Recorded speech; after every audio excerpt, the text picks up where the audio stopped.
прямом эфире работает программа «Новости». В студии Луиза Хатуева. И вот чем запомнился уходящий день.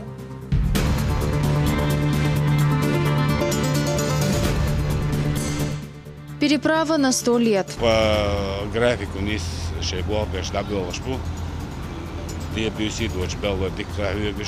Новый мост соединит сразу 3 района Чечни.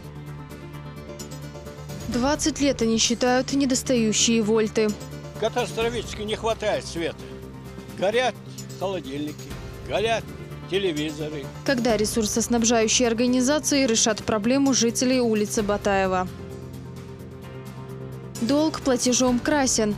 Есть люди, которые осознанно не платят, есть люди, которые ссылаются на что-то. В Грозном навестили злостных неплательщиков за газоснабжение.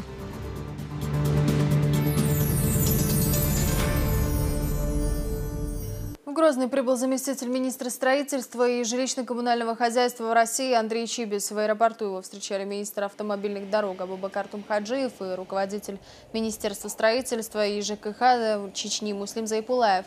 В программе рабочего визита федерального чиновника осмотр домов, построенных по программе переселения граждан из аварийного жилья. Кроме того, Андрей Чибис примет участие в совещании, на котором обсудят вопросы дальнейшей реализации данной программы на территории Чечни. Также планируется посещение достопримечательностей региона. Рамзан Кадыров посетил репетицию заслуженной артистки Чечни Хеды Газиевой. В преддверии сольного концерта глава республики оценил репертуар певицы и пожелал девушке творческих успехов.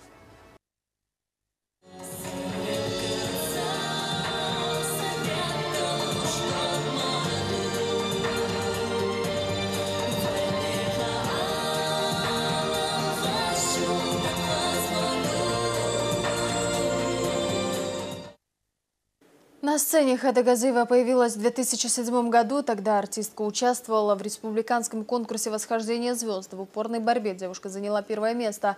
Уже в 2009-м Хеда вышла на сцену Чеченской государственной филармонии имени Аднана Шахбулатова и сразу покорила зрителей. В данное время в репертуаре молодой певицы около 3 десятков песен, как на чеченском, так и на русском языках.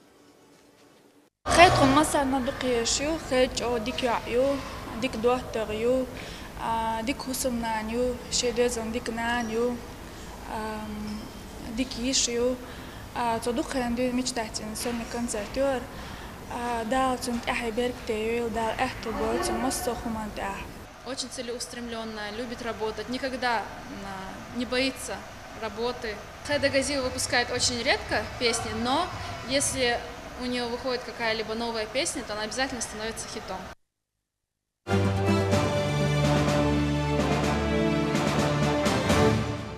Сразу 3 района соединит новый мост в селении Чешки, в Шатойске, Шаройске и Тумкалинске. Большая часть работ уже выполнена. Строители обещают, что эта переправа прослужит не менее 100 лет. Репортаж Хавы Адиевой.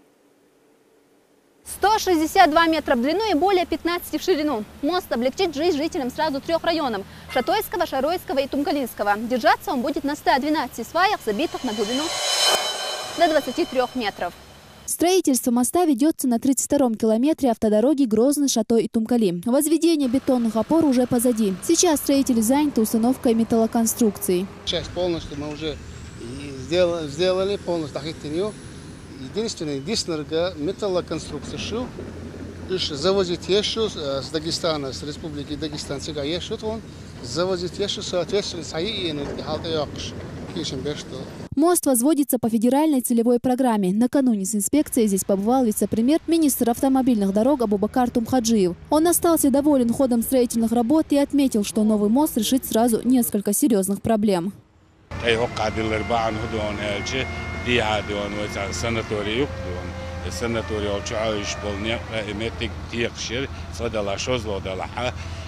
Основной дон хозяин халиет транспорт санаторий уйдол 17 болчана, сонгш болчана, цигадуаны, но логари поэтому эсне рдада кан хозяин хала тайдин не окол датешче опознавой участок олчере дадол санаторий дон, но олчере дадол элла иш хозяин дел элдон поручение главы республики. По графику низ шебо гаждабелшбу die busie door spelen dik huurgespoeld dik bakgespoeld. Alla geltje object но тем не менее, он войнхошер погода должен холодер. Кроме этого, открытие нового моста позволит значительно сократить путь Ведучи, где идет строительство всесезонного горнолыжного комплекса, а также близлежащие населенные пункты. Его открытие местные жители ждут с нетерпением.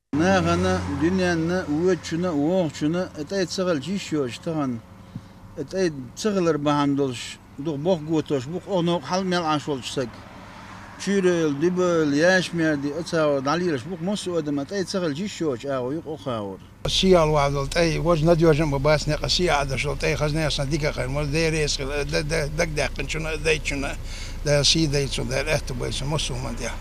خوش حيزن ليل كان أتقدر داس ليل أتقدر أنت أتسع سرنا قوم باي سر تيجوا ويشتو قتخيل شيء أتقص. Часто езжу в эти края. Мост это хорошо, потому что будет дорога поближе, чем вот так поворот идет. И, конечно, большую благодарность тем, кто строил, кто участвовал в этом.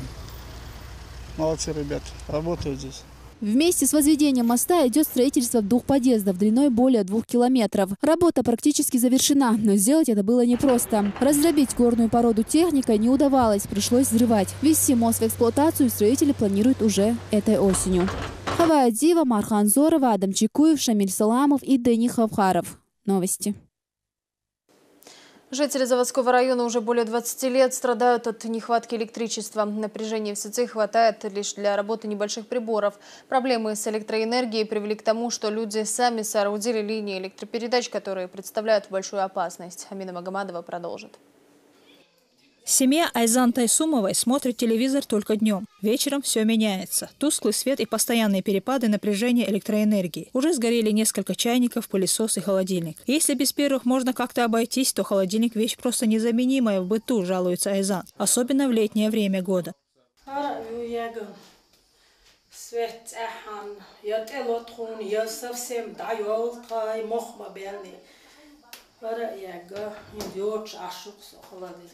По словам жителей улицы Батаева, проблема с электричеством здесь тянется еще с конца 90-х. Устав ждать помощи со стороны, они своими силами провели свет в дома. Неоднократные обращения в ресурсоснабжающие организации с просьбой провести централизованные сети электропередач ни к чему не привели.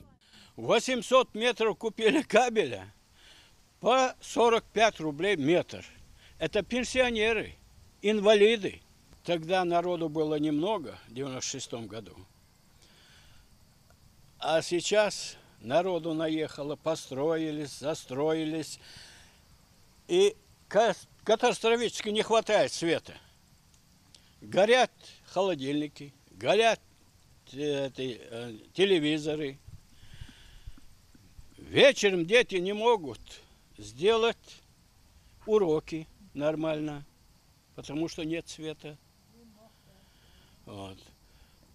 Чуть-чуть капнет, отключают. Самодельные паутины из проводов тянутся по всей улице. Столбы увешаны ими, как гирляндами. Во время дождей или ветра они часто обрываются, а это может привести к непоправимым последствиям, переживают горожане. Минус провод отсутствует. У каждого во дворе заземление.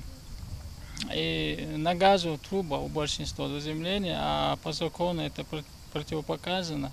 Но выхода больше нету, потому что свет, если заземление не сделать на этот газовый провод, трубу, то вообще тухлый свет. Днем он вообще будет, не достигает напряжения. Поэтому зимний период вообще слабое напряжение.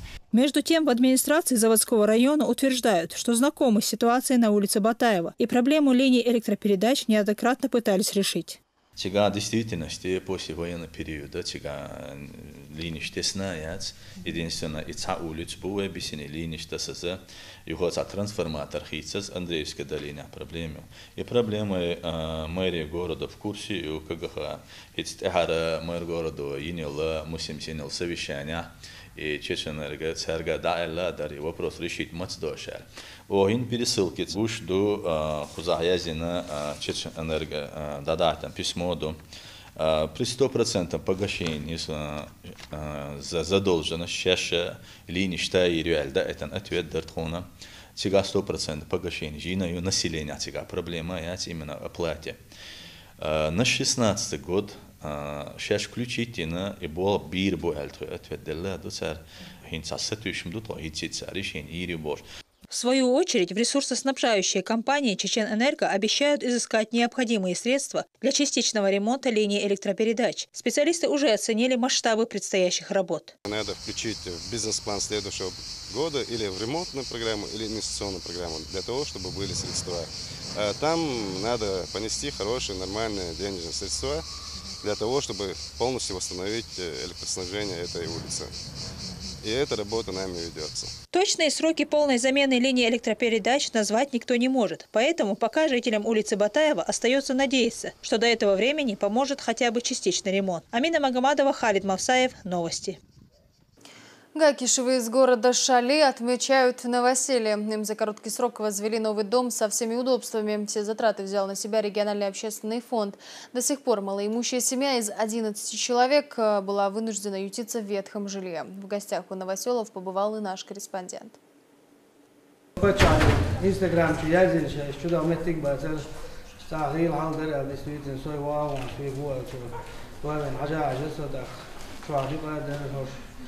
كيجي فني شادين وتعاشمر ومقر شو عتال خزشين شو شاي وصويوش قولني شو عمير بالشوش سبالي إجزاء الكوخني ملو شين جواني كيتش اللغواتين شنوش دال زاد ويل شنوش دال بيت كيد ويل دال غوز عن ويل شو نرس خليل دال ساود رمزاني أيماني تنين.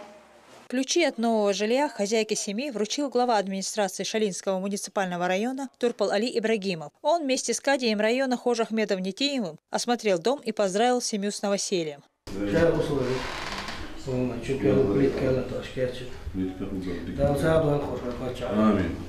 Ранее Гакишевы, всего 11 человек, на протяжении 5 лет ютились в маленьком деревянном домике, не имеющем никаких условий. Теперь с помощью регионального общественного фонда имени первого президента Чеченской республики Ахмадхаджи Кадырова их проблема решена. Семья получила в подарок новый дом с подведенными коммуникациями и обставленными комнатами.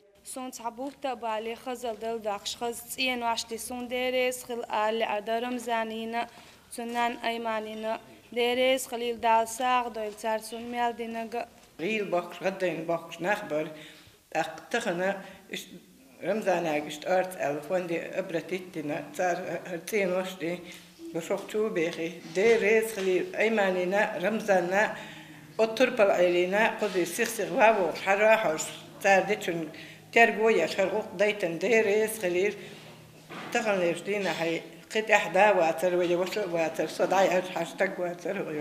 Здесь же гости вместе с богословами прочитали Мавлид, прося Всевышнего благодати семье Гакишевых. Амина Магомадова, Дания Хавхаров. Новости.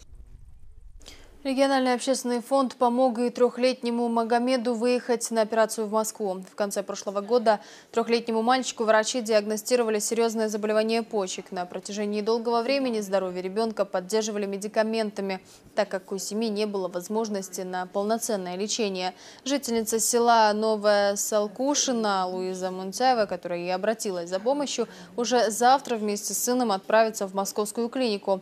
Средства на дорогостоящую операцию передали представители фонда имени Ахмата Хаджи Кадырова сегодня.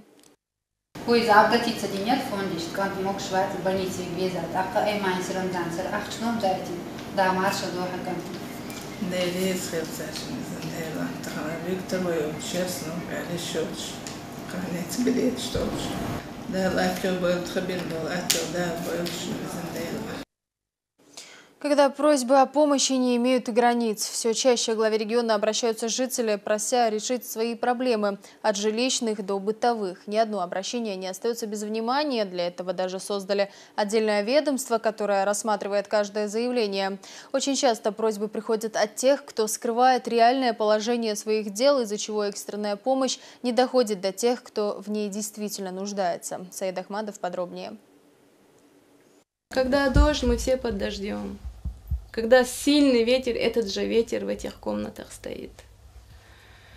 Когда снег, он весь, вот порог там затоп, туда выйти невозможно. Все тает, начинает, и все вот сюда. Воды в доме нету, он шланг, через шланг набираем. Зимой тепло совершенно не сохраняется. В доме нет ни отопления, ни внутренней отделки. Исрафиловым приходится ютиться в ветхом жилье. Но теперь у них есть возможность распрощаться с прежними условиями, ведь региональный общественный фонд подарил семье новую квартиру. Однако хозяйку подарок не устраивает. Тесно, комнаты очень маленькие, нас 6 человек. Мы посмотрели комнаты. Эти комнаты, я не знаю, туда ни мебель не поставишь, туда ни кровать не поставишь.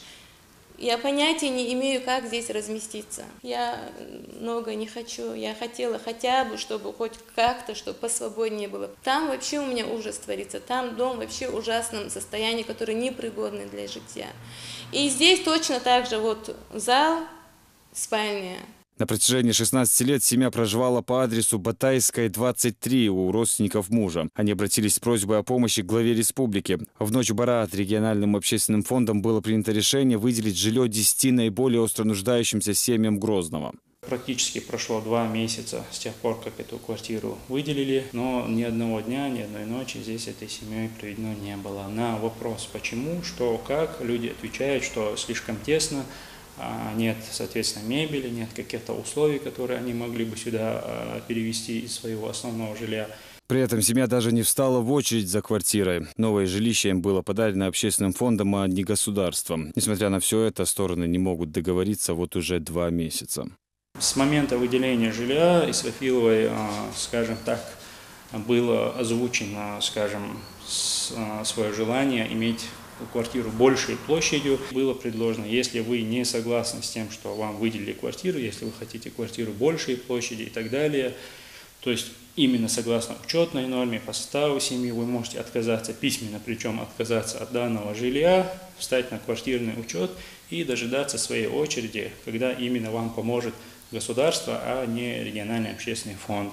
А вот еще одна история. В ноябре прошлого года Лариса Маусарова написала обращение в социальной сети Instagram в адрес мэра Грозного с просьбой оказать материальную помощь для возвращения из Польши, куда она выезжала для лечения вместе с детьми. Было решено незамедлительно помочь семье вернуться из-за границы. Немного позже Лариса вновь обратилась с просьбой выделить средства для приобретения продуктов питания, так как семья не имела дохода. Уже в следующем месяце по поручению Рамзана Кадырова Маусаровым выделили квартиру. Но Лариса и не думала останавливаться на этом. Скоро мэрия удовлетворила еще одну просьбу. Семье подарили газовую плиту и денежные средства для приобретения продуктов на праздник Ид-аль-Фитр. Череда бесконечных обращений привела Ларису Маусарову в кабинет к мэру Грозного. Однако вскоре на странице главы республики в социальной сети появилась жалоба на то, что сотрудники мэрии якобы собираются отнять у них квартиру. Язин хона квартира хилчан тыма даже квартира езерс жилет вопрос решительный квартира езер он квартира ли элер асилла элер туэрдат. Не превращать постоянные просьбы в источник дохода. С такой просьбой обратился к Маусаровой Муслим Хучиев. Он подчеркнул, что на территории города находятся сотни семей, которые тоже нуждаются в помощи, а ее постоянные просьбы и необоснованные жалобы затрудняют работу мэрии.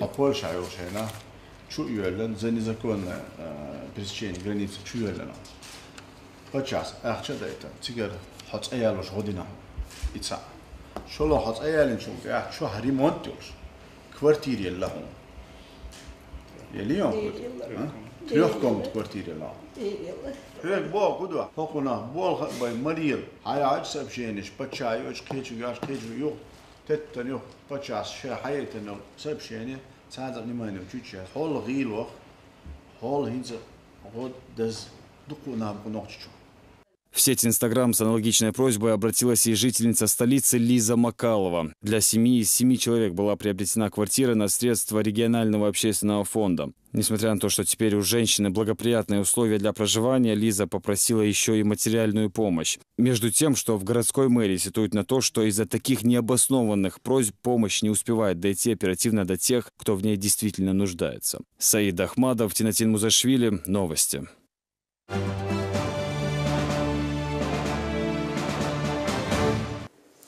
28 июля завершается первый этап конкурса, в рамках которого россияне выберут символ для денежных знаков номиналом 200 и 2000 рублей. Напомню, новые купюры появятся в обращении в 2017 году. В список потенциальных городов, которые могут попасть на купюры, входит и Грозный с главной святыней республики, сердце Чечни. Чтобы отдать свой голос, необходимо зайти на официальный сайт конкурса «Твоя Россия РФ», выбрать город и предложить символ «Мечеть сердца Чечни», а позже получить код. Для завершения голосования необходимо отправить код на короткий номер 2420. Также можно проголосовать, пройдя авторизацию через социальные сети. В Верховном суде Чечни вынесли приговор участникам нападения на колонну военнослужащих вблизи станицы Червленой в 1999 году. По версии следствия, Батаев, Валиев и Амангазиев состояли в так называемом Ногайском джамаате и были непосредственными участниками атаки на колонну, в результате которой погибло 15 человек и 28 были ранены. Суд признал их виновными по статье 317 «Посягательство на жизнь сотрудника правоохранительных органов».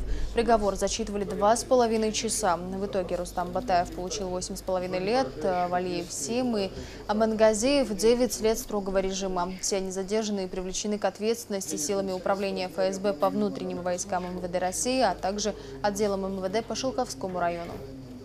С 1 августа в Грозном начинается перерегистрация малоимущих граждан. Жителям, которые не имеют жилья и состоят на учете, необходимо подтвердить актуальность ранее предоставленной информации. Это может быть смена места жительства, самостоятельное приобретение жилья, состав семьи и так далее. Подать соответствующее заявление можно будет в Грозненский МФЦ по проспекту Эсамбаева. Очередники пройдут проверку предоставленной информации, после чего жилищной комиссией будет принято соответствующее решение.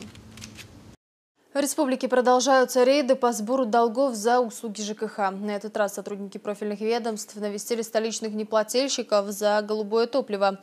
Тех, у кого накопились большие суммы, отрезают от газопровода. Напомню, что в настоящее время задолженность за потребленный газ в республике составляет более 10 миллиардов рублей. Репортаж Луизы Баснукаевой.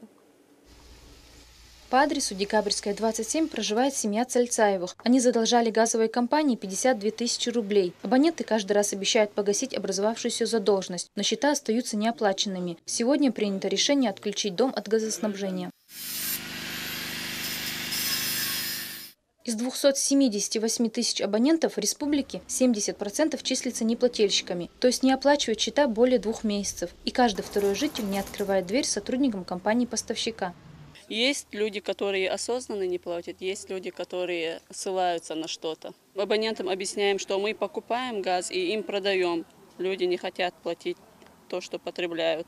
На данный момент задолженность в республике составляет 13 миллиардов. При этом для удобства потребителей созданы все условия. Нести плату можно через терминал, почту, банк, сайт и в абонентском отделе через кассу. В республике установлено 47 терминалов. Также заказано дополнительно 80 терминалов, в котором можно произвести оплату без комиссии.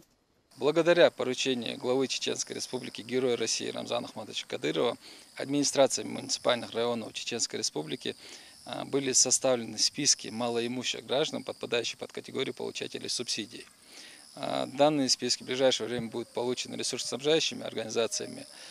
После проведенного анализа рейдовые мероприятия, направленные на взыскание задолженности в соответствии с законодательством Российской Федерации, будут продолжены. Хотелось бы попросить население Чеченской Республики своевременно и в полном объеме производить оплату за потребленный газ. Также самовольно не относить себя к числу малоимущих. Этим занимаются специальные комиссии, созданные во всех муниципальных районах Чеченской Республики. После многочисленных уведомлений и предупреждений в отношении злостных неплательщиков применяется крайняя мера – судебный иск. В большинстве случаев выносится решение в пользу взыскателя. В таком случае должнику дается 5 дней для добровольного погашения долга. Затем начинается принудительное взыскание, арест имущества, списание долга с банковских счетов, как это случилось с семьей Ахмадовых, которые не платят с 2012 года. Только с начала этого года в заводском районе Грозного в принудительном порядке судебными приставами взыскано 4,5 миллиона рублей. На исполнении находится еще 270 исполнительных производств по взысканию. Мы можем накладывать арест имущества на денежные средства, находящиеся в банке, в кредитных учреждениях, удерживать зарплату, обращать взыскание на зарплату и удерживать пенсию.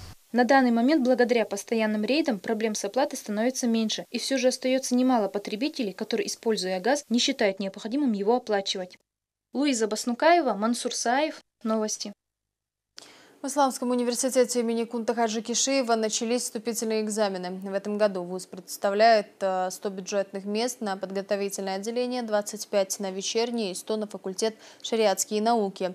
Зачисление проходит на конкурсной основе. Общие результаты вступительных экзаменов станут известны 30 июля. Как отметили в самом университете, количество желающих получить духовное образование увеличивается с каждым годом, что свидетельствует о росте интереса к исламским наукам. Тағына деш баққарш болу, кегенақ мехкри вайдолч университеті бәкін бол. Хушыра вайн деш хадоқшы қобасу берді. Первый курс подготовительный доштега шиба гергду. Виш цац биq бел заочный бош берш бу. Второй курс бош берш бу. Шариат курс бош берш бу. Виш экзамен да ел да المقلحة تولق غولавек вай ха яца хушыр деш хайотро.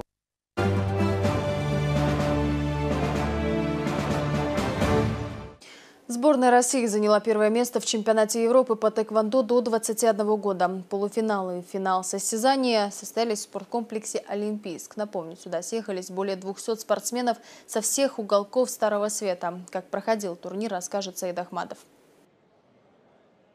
В первом полуфинале чемпионата Европы по тэквондо противостояние между россиянином и спортсменами из Украины проходит довольно спокойно. Наш соотечественник изначально держит лидирующую позицию и выигрывает в дополнительном раунде. А вот уже во втором полуфинале оба спортсмена держат своих болельщиков немного в напряжении. Но представитель Турции в последний момент ударом в голову зарабатывает сразу 4 очка и тем самым одерживает победу.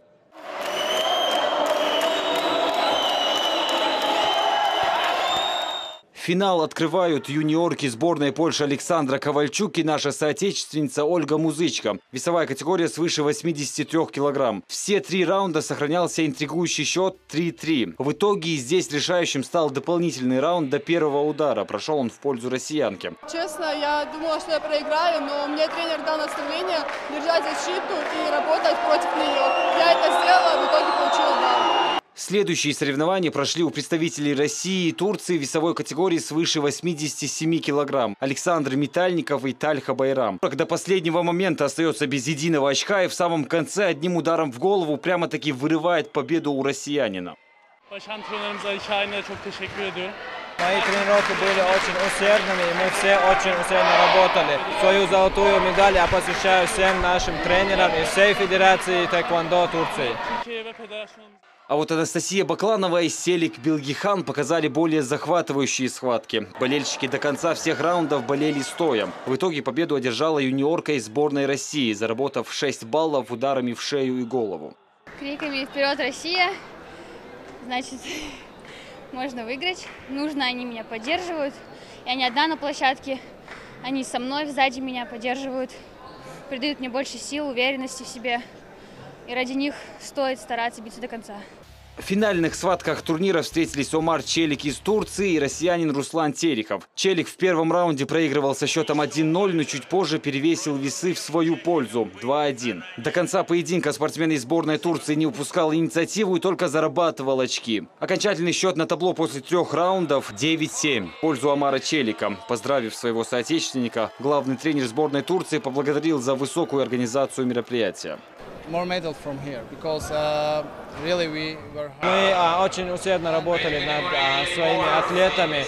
Были некоторые систематические изменения, также атлеты были недостаточно опытны, это было проблемой. Но это будущее нашей федерации, они еще юны, и они наберутся опыта и покажут, на что способны в следующем этапе.